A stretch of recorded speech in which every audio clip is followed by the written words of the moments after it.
Hi, everybody. I'm Jim Rohn. What a pleasure it is for me to come and visit with you for just a few minutes here today.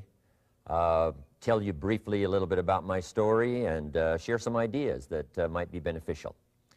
I've lectured in some high school classrooms in California and Arizona and some universities and colleges, Pepperdine University, San Diego State, Arizona State University.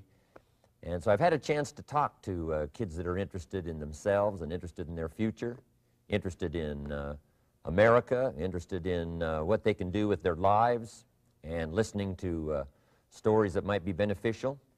And I don't have a chance to, visit all of the schools and universities around the world, so this is a great chance for me by video to have a chance to tell you my story. Just briefly, let me tell you my story. I grew up in Idaho, farm country. My father still lives on the old homestead where I grew up, southwestern Idaho. He'll be 91 his next birthday, and I'm very proud of him. I went to high school. I graduated. I went to college 1 year. Halfway through my second year, I decided I was smart enough, so I quit. One of my major mistakes. I should have stayed in school.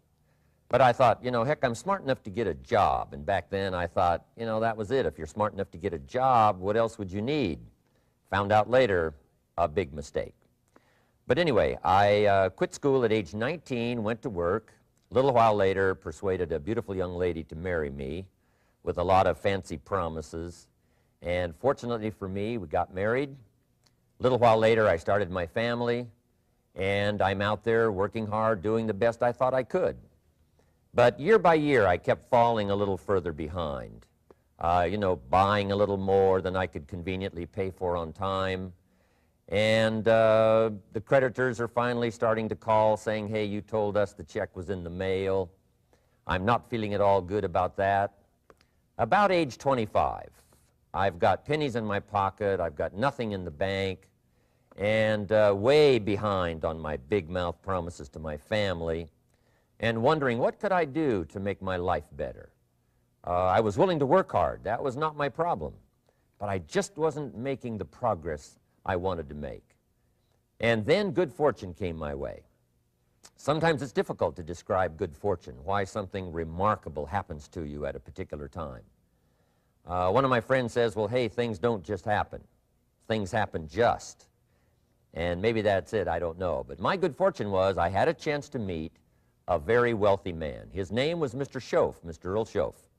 A friend of mine had gone to work for him, and he started telling me about this man. He said, you got to meet this man. He's rich, but he's easy to talk to. And he's got a remarkable philosophy of life. And he kept going on, and I thought, well, I've got to meet this man. So shortly after that, I had a chance to meet this Mr. Schoaf, and I was impressed. He was rich. He was easy to talk to. Within a few minutes, I was dazzled. And I said to myself, I would give anything if I could be like that, rich and easy to talk to. What would it take? And then I thought, if I could just get around somebody like him, and if he would teach me and coach me, I would do it all. And that was my good fortune. A few months later, this wealthy man, Mr. Schoaf, hired me and gave me a job, and I went to work for him, and I spent the next 5 years in his employ. And then, unfortunately, at age 49, he died. But I got to spend 5 years with this remarkable man, his last 5 years of his life, and the first 5 years of my new life. And my dream came true during that 5-year period. This man took the time to teach me and coach me. He taught me the books to read. He taught me the disciplines, and he taught me the skills. And he taught me the changes to make in my language and personality. And the things he shared with me during that 5 years changed my whole life. Changed my income, changed my bank account, changed my future. I've never been the same. By the time I was 31 years old, I was a millionaire. So he taught me economics as well. So how lucky can you get to meet the right person at the right time who takes the time to share with you ideas that can change your life? A lot of rich people, right, don't take the time, but he did, and he also had the ability. Some people want to share their experiences, but they don't quite know how to say it, but he had it all, and he used language that I could understand, and those ideas greatly affected my life. I wish he was still alive today. If he was, I'd be calling him today one more time, thanking him for the time he spent with me sharing his life and his experiences that so dramatically affected my life. Then, how I really came to be invited to speak to you today. 30-plus years ago, I was living in Beverly Hills, California. And a friend of mine one day said, "Jim, you've got to come and tell your story to my service club." He belonged to the Rotary Club. And he said, "I know your story. Idaho farm boy makes it to Beverly Hills." But he said, "I know my club members would love to hear your story. Would you come and at our breakfast meeting and tell your story?" And I said, "Okay."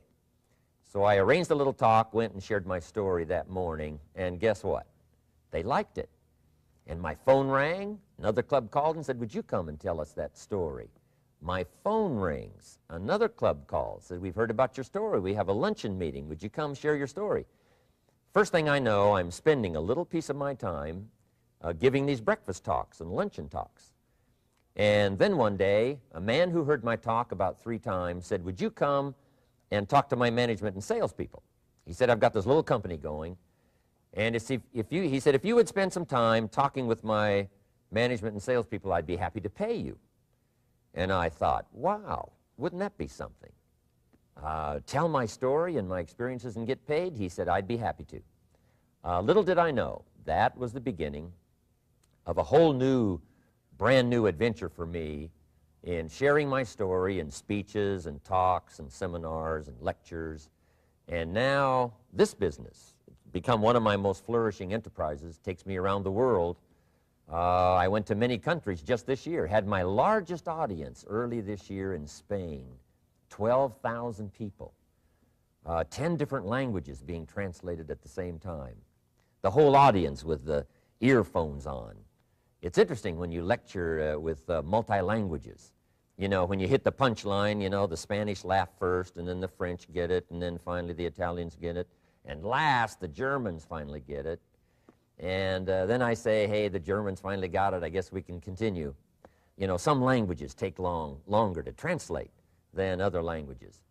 But what an exciting adventure for me. I was in Israel this year. I lectured in France, my first trip to Prague, Czechoslovakia, Lisbon, Portugal. Last year I was in London lecturing.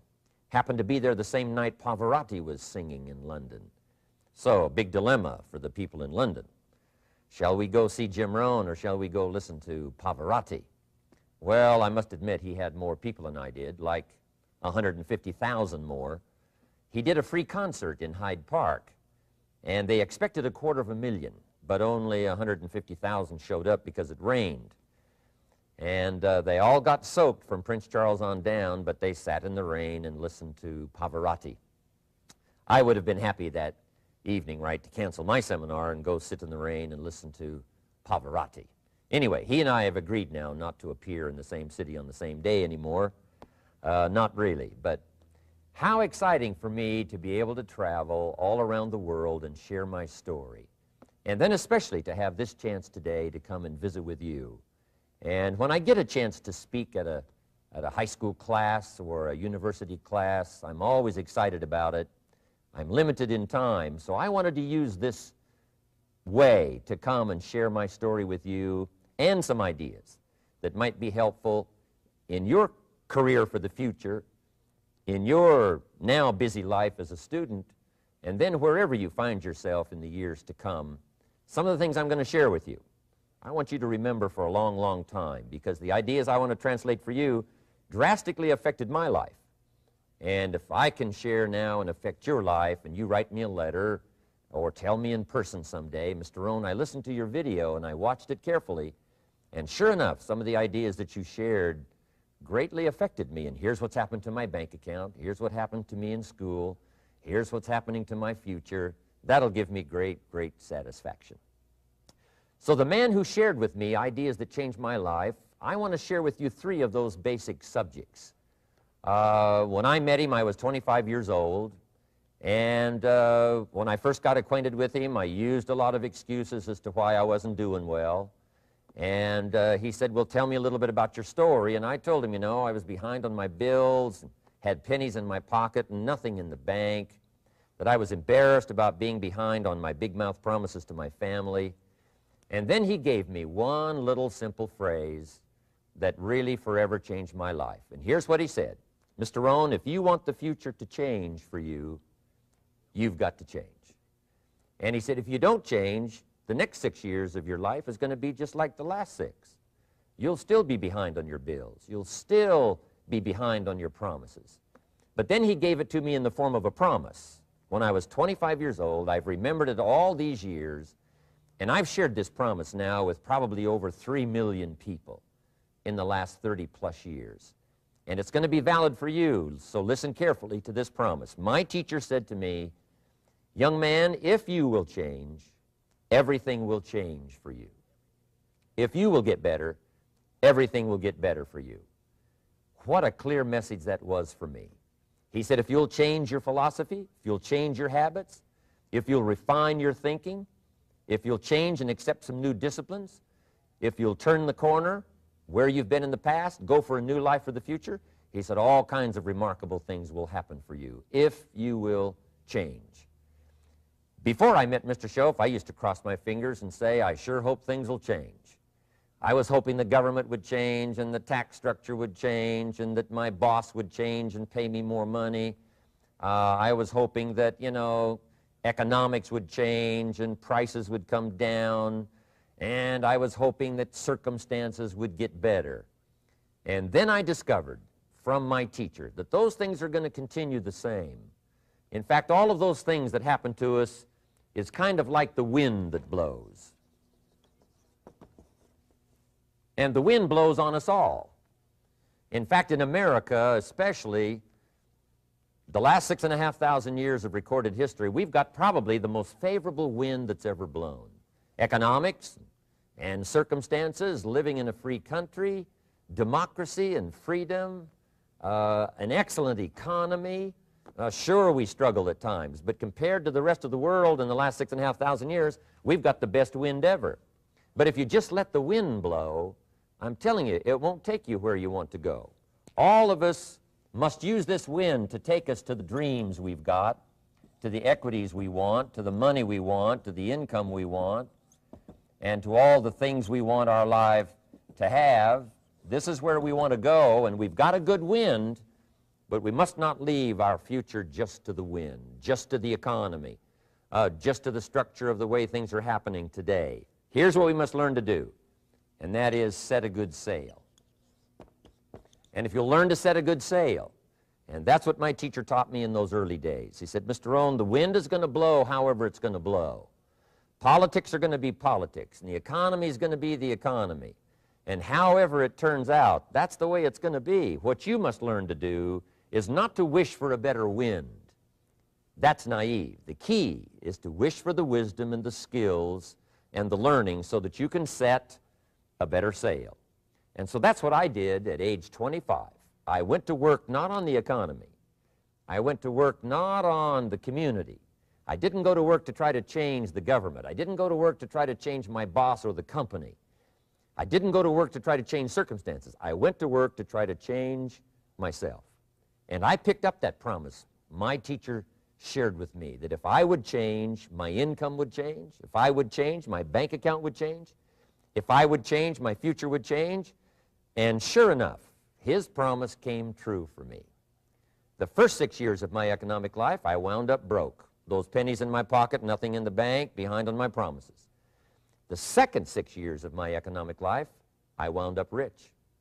But interestingly enough, the second 6 years of my economic life, the government was about the same and the economy was about the same. You know, the companies were about the same. What they paid was the same. Circumstances around me were the same. You know, my negative relatives were the same. But I was not the same. That's how my life changed. And that's how things started working for me, changing my life all those years ago. So that's what I wanted to share with you to begin with, this beginning of what Mr. Shoaff shared with me, that if I wanted my life to change, this was what I was going to have to do. And so he broke it down into 3 subjects. that really made an impact on my life, and I want to share those with you. The first subject he called personal development. And the second subject he called setting goals. And the third was how to become financially independent.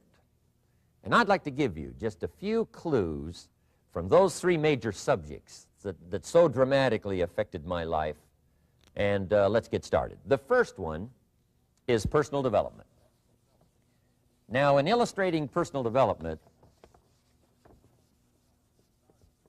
Mr. Shoaff, my teacher, started with money. You know, money's not the only place to start in talking personal development, but it's where he started, so let me share the thoughts he shared with me back then. Let me share them with you. Here's the best lesson I can give you on economics. It's very simple. We get paid for bringing value to the marketplace. That's about as simple as I can put economics. We get paid for bringing value to the marketplace. Now, it takes time to bring value to the marketplace. However, we do not get paid for time, so we cross that out. Mistakenly, the man says, I'm making about $20 for an hour. Not true. If that was true, you could just stay home, right, and have them send your money. So that's not true. We don't get paid for time. We get paid for value brought to the marketplace. Now, since that's true, here's one of the key questions of my talk to you today. Is it possible to become twice as valuable to the marketplace and make twice as much money in the same time? Is that possible? The answer is yes. Could you become 3 times as valuable as you might be right now to the marketplace and make 3 times as much money in the same time? And the answer is yes. 5 times, 10 times? Of course. America is unique. It's a ladder to climb. It starts down here, let's say, at $5 an hour, and it keeps going up. Top income last year, $80 million. The guy who runs Coca-Cola. Now, that's a heck of a ladder. That's why everybody wants to come here, right? The boat people are not headed for Vietnam. People haven't plotted and schemed for 50 years saying if I could just get to Poland, everything would be okay. Not true. Everybody wants to come to America. And the reason is because we've got the best wind ever blowing in our favor. We've got the best economic opportunity anybody's had in 6,500 years. And all you have to do is understand it and take advantage of it. Now, there's some key questions to ask here. Why would the marketplace pay someone only $5 an hour? Very simple answer. They're not very valuable to the marketplace. Now, we must underline to the marketplace. This person might be a very valuable brother, yes. Member of the family, valuable, yes. Valuable member of the church, of course. Valuable citizen of the country, yes. Valuable in the sight of God, no doubt. We're all of equal value in the sight of God. But if you're not very valuable to the marketplace, you don't get much money. You say, well, it shouldn't be that way. Well, then you got to start your own country. You know, this one's been in process for 200 years, and this is the best we've been able to come up with so far. But here's the key. You don't have to stay here. Now, there was a big debate in Congress last year that this $5 was not enough, should be 6, should be 6, should be 6. But we don't need legislation. 6 is already on this ladder. The next step up. You know, if you work for McDonald's, they'll pay you $5 an hour to take out the trash. If you whistle while you take out the trash, they'll pay you $6 an hour. So we don't need legislation. You just need to take lessons on how to whistle. Have a good attitude. Now, as you begin to climb this ladder, why would the marketplace pay some people $50 an hour? Answer, evidently, they must be more valuable to the marketplace. 10 times more valuable. And is that possible for someone to be 10 times more valuable and earn $50 an hour instead of 5? And the answer is yes. That's what America is all about. Now, why would the marketplace pay some people $500 an hour? Evidently, this person must be much more valuable to the marketplace. That's what's important to understand, to the marketplace. And would the marketplace pay one person $80 million for 1 year's work? And the answer is, of course. If you helped a company make $1 billion, would they pay you $80 million? I'm telling you, it is possible. And that's why America is so exciting. That's why this financial ladder is so exciting. It's possible for all of this to come true for all of you, no matter where you start. As a student in school, just getting started out there in the workplace, this is all possible for you. Now, Mr. Shoaff gave me the clue on how to climb this ladder as high as I wanted to climb. Now, we're talking primarily economics here. There's a lot of other ways to become valuable to your family, valuable to your friends, valuable to the community, valuable to the team, right? Valuable to the team effort, valuable to the concert. But here's what he said to me. In climbing this ladder economically, all you have to do is work harder on yourself than you do on your job. Once I heard that, it made sense to me. I kept hoping that everything else would change around me, found out that if I went to work on myself, worked on my skills, worked on my language, if I became better than I was each year, if I grew in skills and language and vocabulary and competence, then I would become attractive to the marketplace. Not very long ago, a company called me and said, Mr. Rohn, we're expanding internationally. We'd like to have a bit of your expertise to help us. Would you give us a bit of your time? We'll add some millions to your fortune. And I said, okay. And I thought later, isn't that interesting? They would call me. Then my second thought was, of course they'd call me. Who else would they call? I can get the job done. Now, what a contrast for me, farm boy from Idaho, raised in obscurity, parents of modest means, broke when I was 25. How come I would get a telephone call and someone offer me a lot of money to help them in expanding around the world? Simple answer, evidently, something happened to me between age 25 and where I am today. And I can tell you where it all started. From my teacher, Mr. Shoaff, who said to me, we don't have to change what's going on out there. That's the wind that's blowing. All we have to do is change what's going on in here. And now there's several ways to do that on personal development. And let me give you those ways. Here's the first one. We must learn from personal experience. Pretty simple. Learn from what happens to you. Take a look back over the last few months. Did you make some mistakes? How could you correct those for the future? Take a look back over the last year. Have you done it right or done it wrong? Let's correct it for the next year. Learn from your personal experience. Mr. Shoaff asked me when I first met him, he said, Mr. Rohn, how are you doing? You've been out there now 6 years. And I said, I'm not doing very well. He said, I suggest you not do that anymore. What a simple, swift analysis to my situation. He said, if you keep doing it, the next 6 years will be like the last 6. You don't want that to happen. Let's make the changes. So learn from your personal experience. Now here's number 2, why I came to share this video experience with you today. And that, I call it OPE, other people's experiences. That's me, other people. That's your teacher, other people. That's your friends and colleagues, other people. The people you meet that can pass along to you their experiences, what's happened to them, the mistakes they made, how they corrected them, how they changed their health and changed their bank account and changed their income and changed their future. That's it, other people. Now, there's 2 kinds of people to learn from. One is failures. It's too bad failures don't give seminars, right? That would be valuable.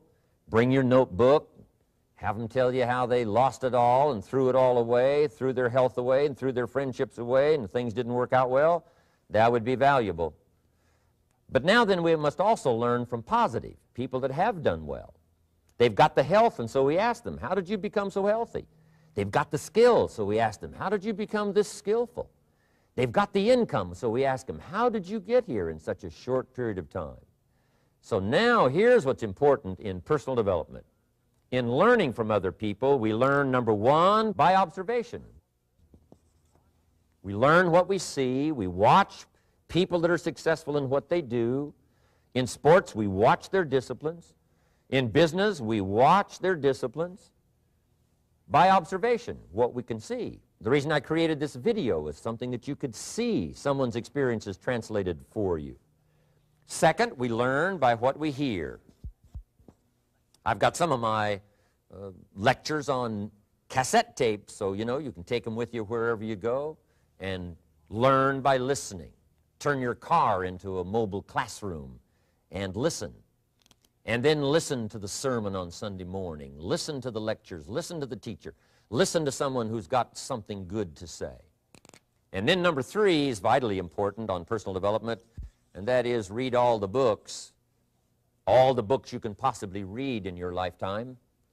Mr. Shoaff got me started on my library. I've got one of the better libraries. Haven't read everything in it, but I feel smarter just walking in it, my library. At least I was smart enough to buy it. Now I got to be smart enough to read it.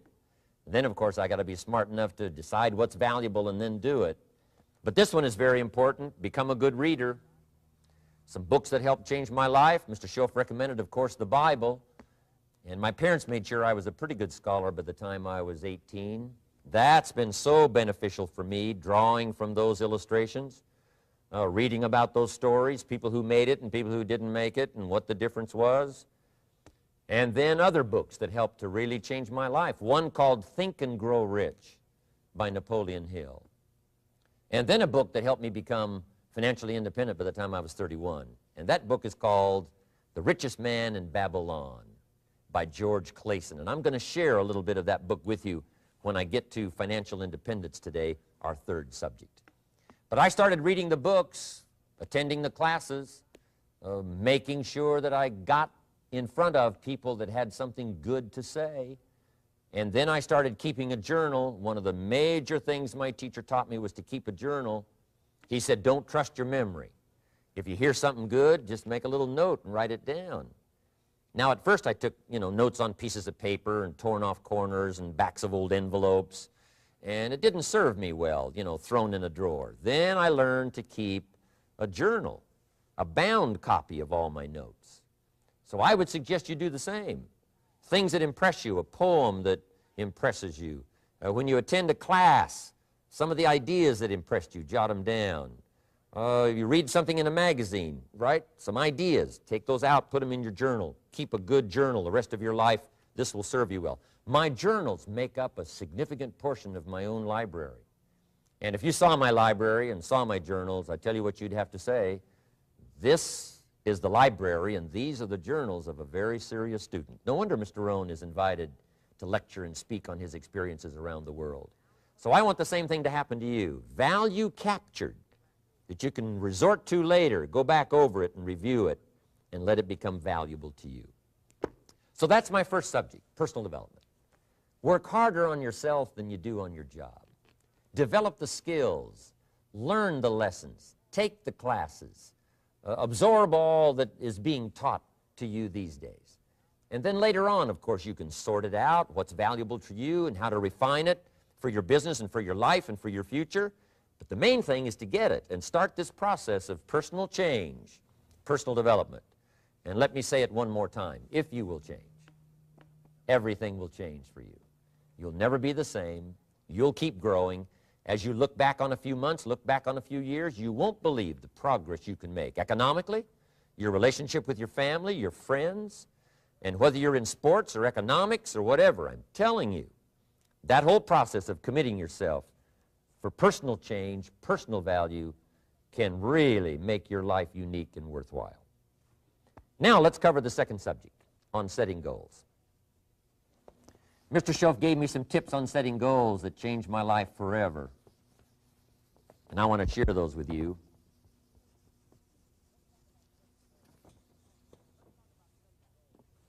So let's talk about setting goals, and I also want to tie it to personal development, and you'll see how I'm going to do it as I progress here. Setting goals.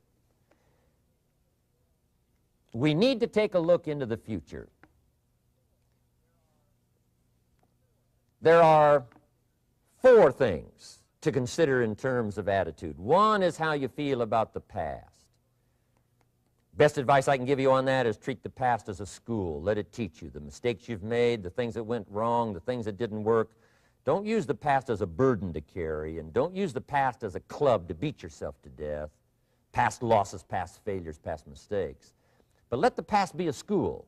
Tough school maybe. We've all been through some tough stuff. So if you feel good about the past, draw from it for experience and let it teach you. Then next is how you feel about the future. We've got to have the future well designed. The future is called the promise. And here's what we teach in our leadership series. The promise of the future can be an awesome force for your own future. The promise of the future, designing the future. There's two ways to face the future. One is with apprehension, and the other is with anticipation. I promise you, in my travels around the world, most people face the future with apprehension. And here's why. They don't have it well designed. They've sort of left that up to someone else to fix. But here's the best way to face the future, with anticipation. And you can face the future with anticipation if the future is clear, if the future is well designed. And I would like to have you consider some thoughts with me that help me to really change my future by giving it some thought and some consideration. And here it is. In setting goals, it's very simple. Number one, decide what you want. You just take a little time. You sit down and say, what do I want? What kind of skills do I want? What kind of income do I want for the future? What would I like? Where would I like to go? Places I'd like to visit. Habits I'd like to acquire. Skills I'd like to have. You just take a little time to think about what you want. Economics, friendships, people you'd like to meet, places you'd like to go. You just take some time. And then I suggest, when you've thought about what you want for the future, make a list. Just jot it all down. It's really a very simple process. And then here's number three. Keep all the old lists. I'm telling you, this served me so well, keeping my old list of goals.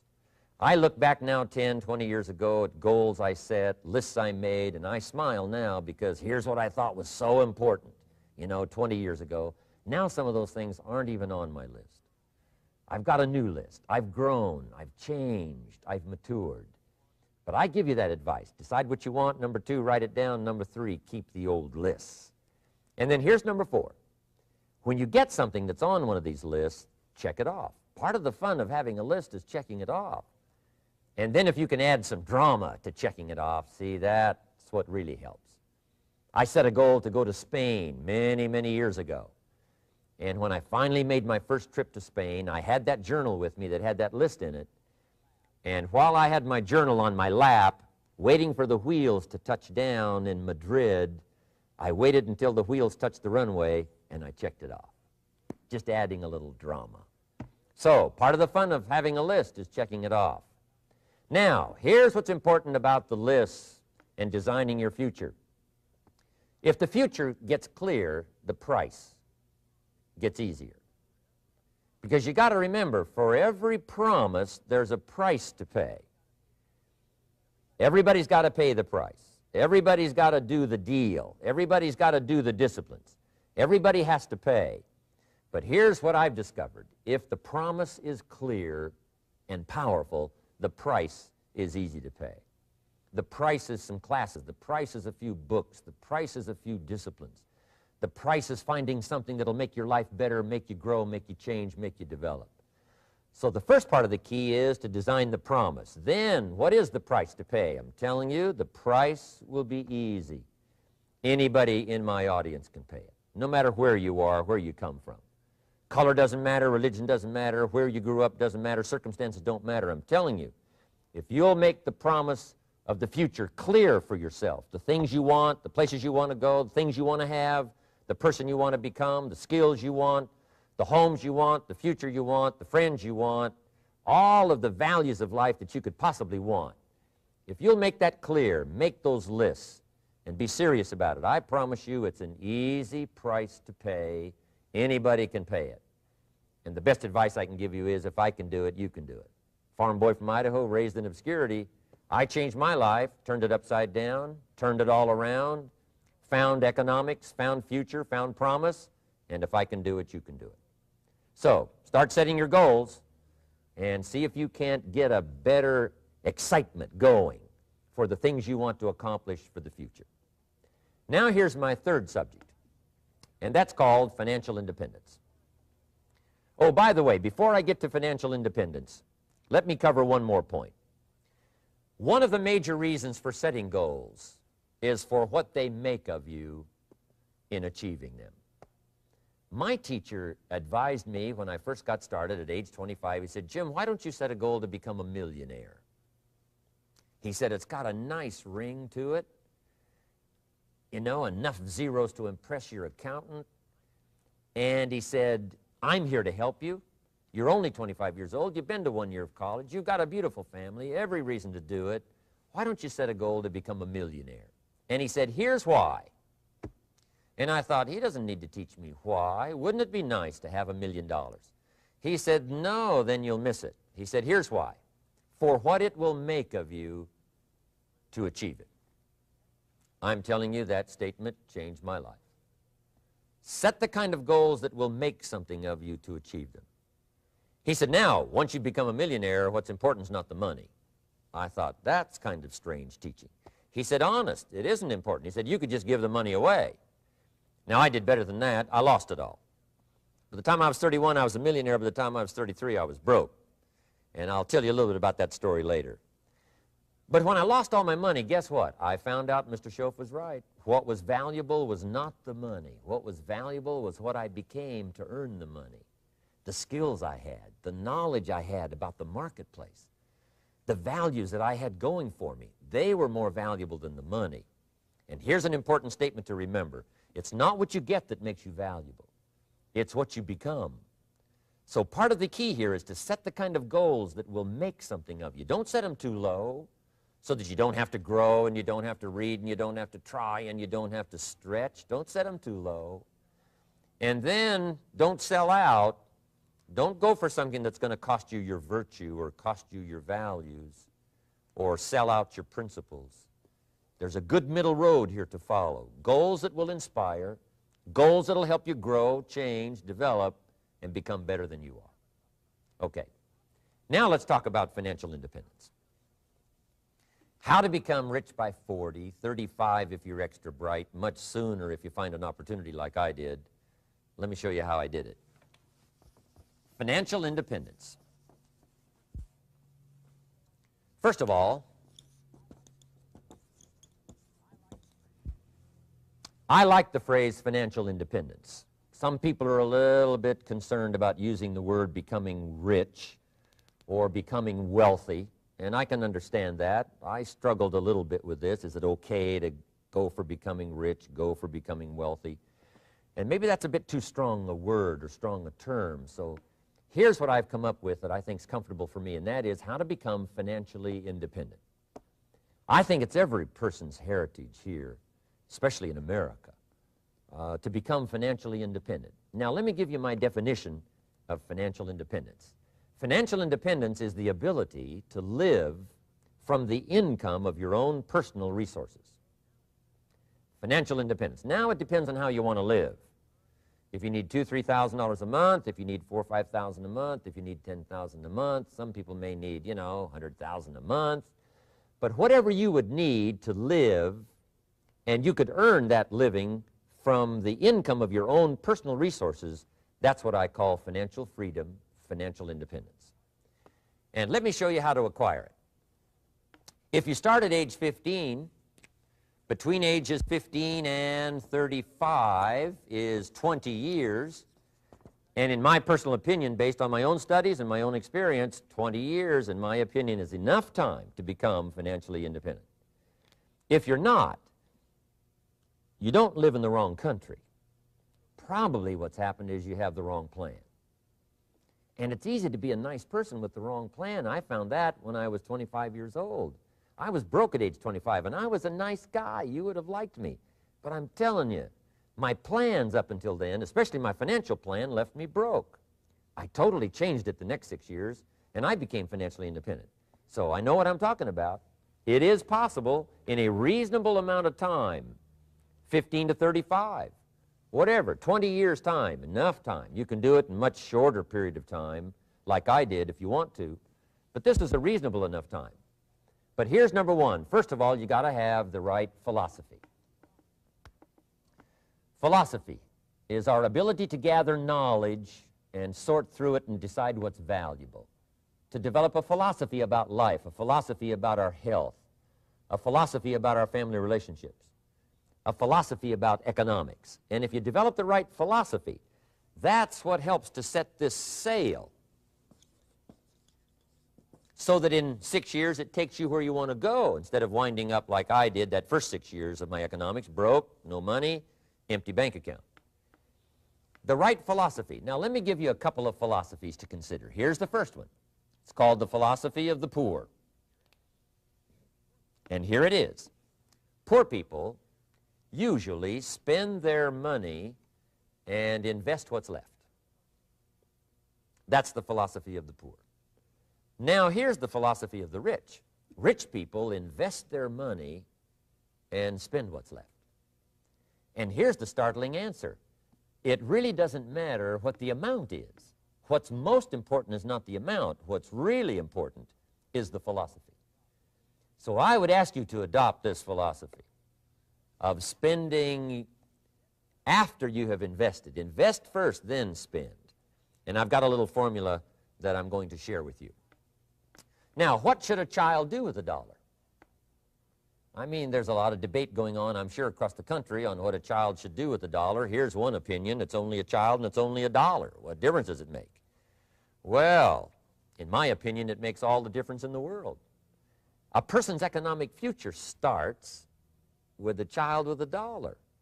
Somebody says, oh, no, you're only young once. Let him spend it all. Well, when would you hope that would stop?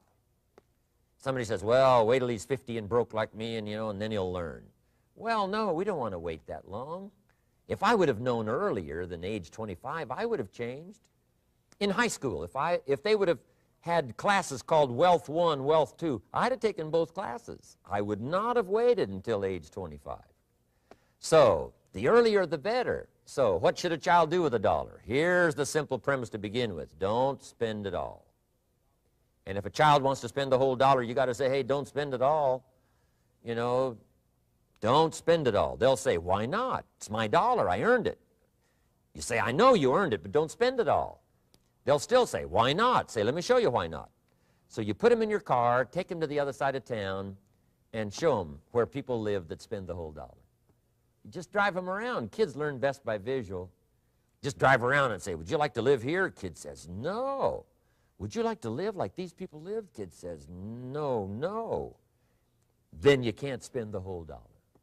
So, kids will get the message. So, take them to the other side of town, show them around, unless you already live there, and then just show them around. Anyway, don't spend the whole dollar. Now, let me give you my best view of what to do with the dollar. And I promise you, if you started at age 15, now if you're over 15, right, you've still got plenty of time. You still got 20 years. If you're 30, you've still got 20 years. I mean, you still got plenty of time to start what I'm about to share with you. What to do with a dollar. Here's my first bit of advice. Never spend more than 70 cents. Never spend more than 70 cents. Now, you got to pick some number, and the number you pick is going to be determined by your philosophy. It's going to be determined by what you've been taught or your experience teaching yourself. When I first met my teacher, Mr. Schoaf, I was at about 110% of each dollar. I'm down at Budget Finance, hawking my furniture and my car one more time. And then I learned a whole better formula for financial independence. Number one, don't spend more than 70 cents. Now, kids say to me, well, okay, what do I do with the other 30 cents? And here's what I teach them. 10 cents for charity. Charity or church, or helping people that can't help themselves.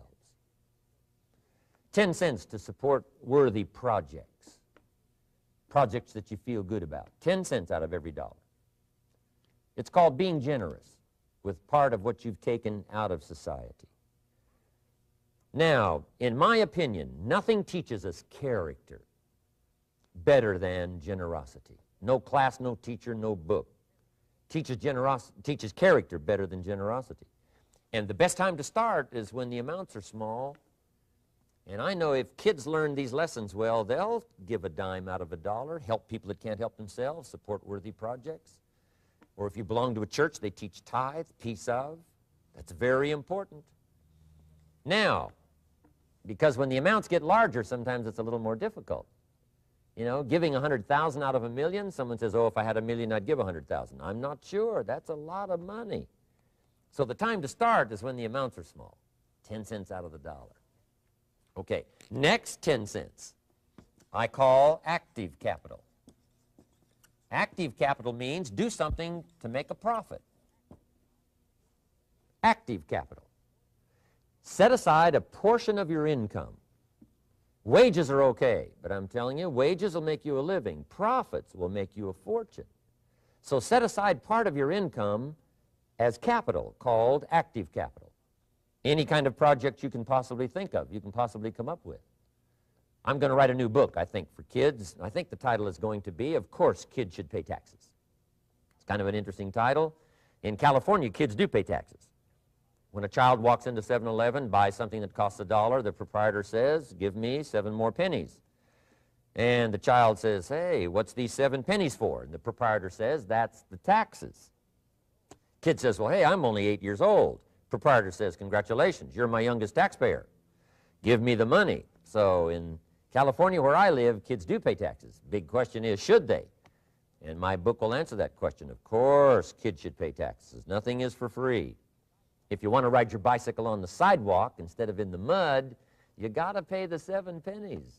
Nothing is free, so we all have to pay. So, 10 cents out of your living, out of the money you earn, set aside for capital. Capital to try your best to show a profit. And in my book, it's going to be all kinds of ways kids can make money, right? 2 bicycles, one to ride and one to rent. I mean, you know, it doesn't take long to figure out some enterprise that'll start making a profit.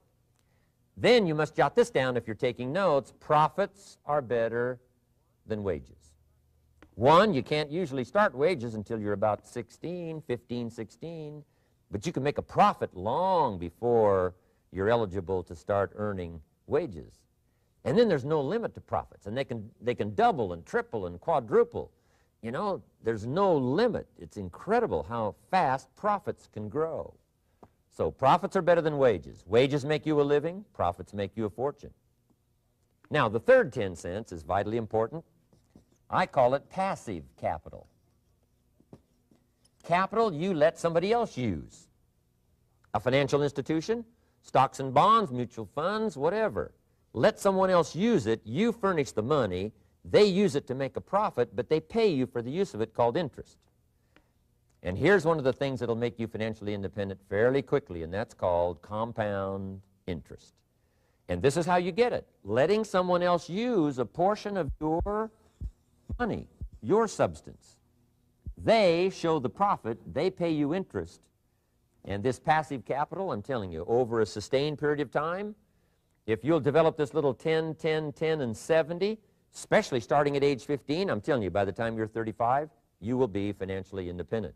You'll have the ability to live from the income of your own resources. And then one more point on passive capital. There's a Bible philosophy. I'm an amateur on the Bible. But there's a Bible philosophy that teaches the borrower is servant to the lender. And if you want to be in a powerful position as you grow older, finally when you become mature, maybe have your own business, things have worked out for you for the future, the position you always want to be in is the power position, and that's called the lender. The lender is the power position.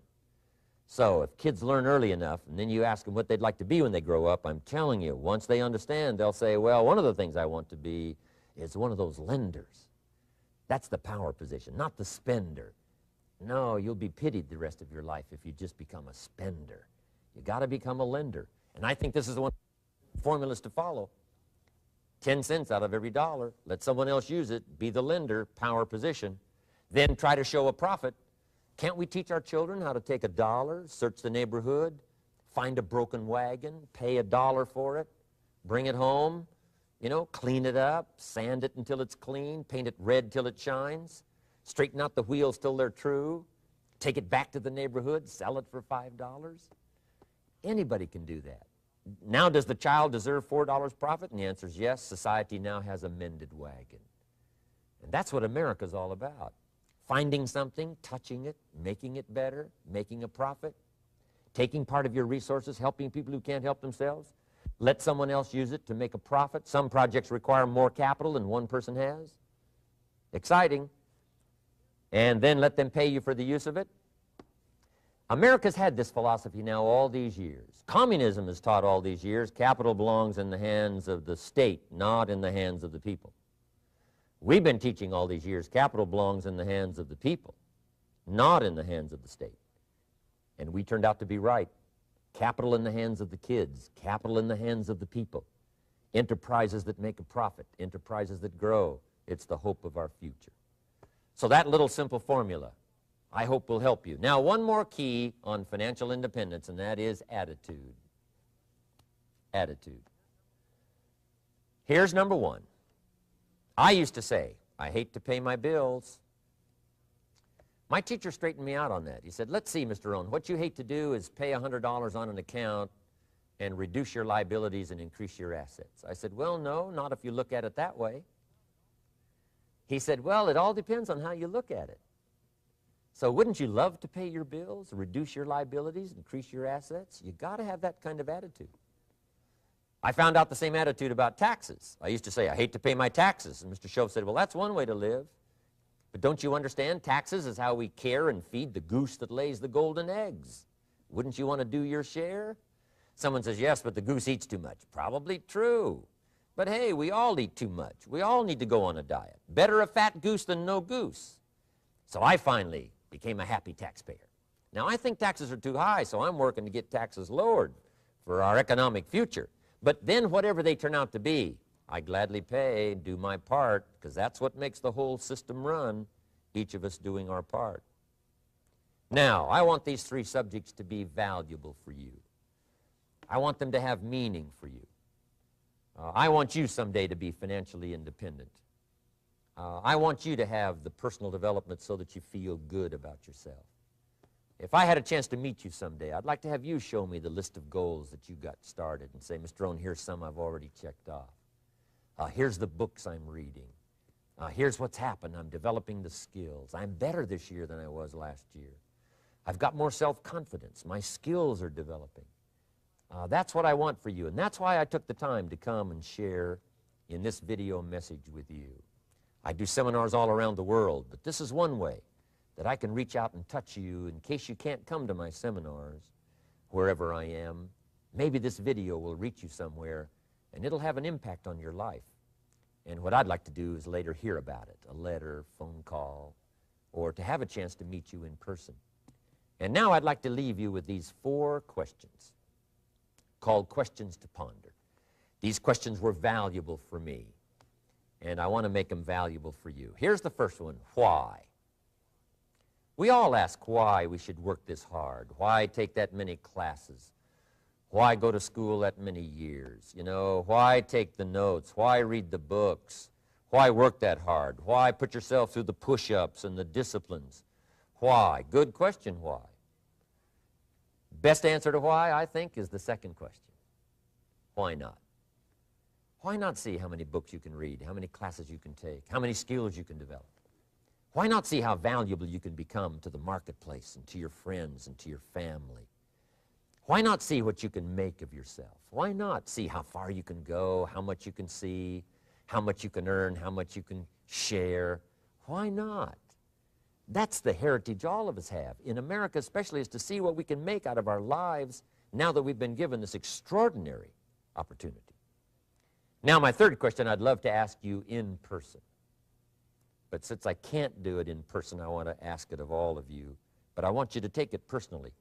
And my third question is, why not you? Why not you with good self-esteem? Why not you starting to change and setting goals? Why not you starting to make progress toward financial independence?